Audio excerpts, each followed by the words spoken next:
Hey, yo, what's going on, guys? Your boy Pony Montana. In this video, we're going over the best run play in Madden 23.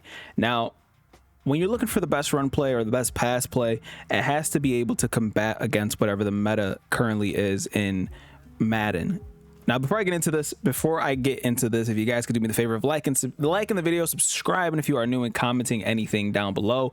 If you guys are struggling with anything, leave it down in the comment section, or just comment FTA because it's for the algorithm and it helps push these videos out to more and more people. So this should be a quick one today because we're simply going to be going over the best way to run against this $3-2. Now, if you guys aren't running against, any single back formations and stuff like that, the best run play in the game is going to be this one. Tight offset tight end. And we're going to be looking at the 0-1 trap. Now you can find this in two different playbooks. I believe it's the Saints and the Packers. And if I'm not mistaken, I believe that's it, but I could be wrong. Saints, Packers, Chargers, Broncos. Boom. Those are it. Now, the meta currently is dollar. So dollar with base aligning, DB fire press. And when people come out in their dollar, they're pressing and they're trying to make so many adjustments that they always forget that in this formation, you have one of the best options of running the ball. As you can see, now granted, that's a shed. Sheds are going to happen from time to time. There's nothing that you could do about that, but most of the time, a majority of the time, you're going to end up getting a lot of yards against this formation. So what you typically want to do, and what you're forcing whoever it is that you guys are playing to do, is you're forcing them to pinch. Once they pinch your D-line, you're going to be able to pass on them regardless. Now, once they pinch, if you still want to run this defense, I like to sit there and double team the defensive end that's on the right side. Why? Because of that situation right there. You're not going to typically face the shed coming from the defensive tackle. Once they pinch, you're going to end up getting tackled from the shed that comes from that defensive end. So when you're rocking this play, you can also go ahead and have two tight ends in this formation as well, so you can audible down to a formation like a wing tight or a wing stack, a deuce close.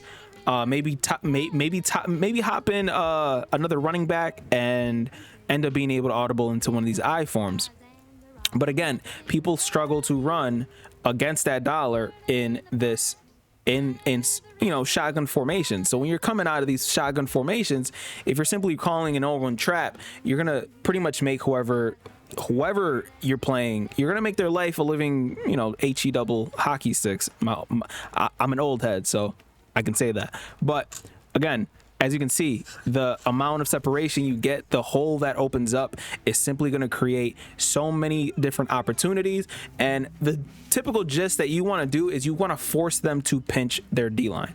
Because again, they're going to pinch their D-line and they're going to try to user whatever it is that you're running. But we're going to go ahead and double team that same side defensive end when it comes to the trap. And as you can see, that gap still opens up for us to gain 10 yards of pop. And as you can see, now my Barry Sanders is activated, and now we're pretty much going to be running the ball easy with our 94 speed Barry Sanders, and there's pretty much not going to be anything that they could do to stop us. And you're pretty much going to force whoever it is that you're playing straight out of whatever dollar it is that they are trying to run against you.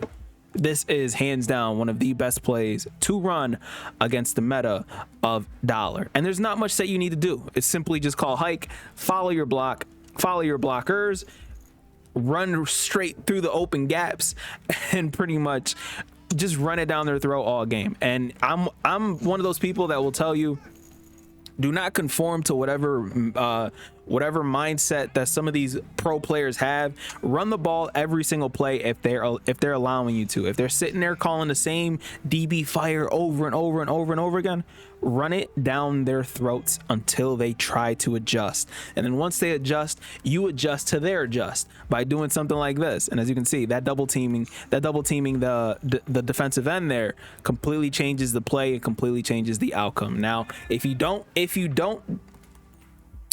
double team that defensive end, sometimes he will get that perfect shed and where he comes right in. And as you can see, it ends up being a tackle for loss. And I just showed you this run play almost 10 times in a row where we got yardage every single time. And the one time I don't double team him once they pinch, this is going to be the difference maker. You have to double team him once they pinch. If they pinch, they're going to crash down, and you have to double team the same side defensive end. And once that happens, we're gone. We're gone for 10 yards a pop, and no opponent is going to be able to handle that. So by all means, run it down their throats and go absolutely crazy. Yes, you can run this against a 4-down lineman set, but obviously you gotta find the holes instead of the hole just easily open up when it comes to this. So my name is Tony Montana. Hopefully you guys appreciate this tip. I will that's pretty much it. I got nothing else. Like if you guys are new, subscribe if you guys are new, and comment anything down if you guys are struggling, man. My name is Tony Montana. As always, 2 fingers, deuces, and I'll see you guys in the next one, man. Peace out.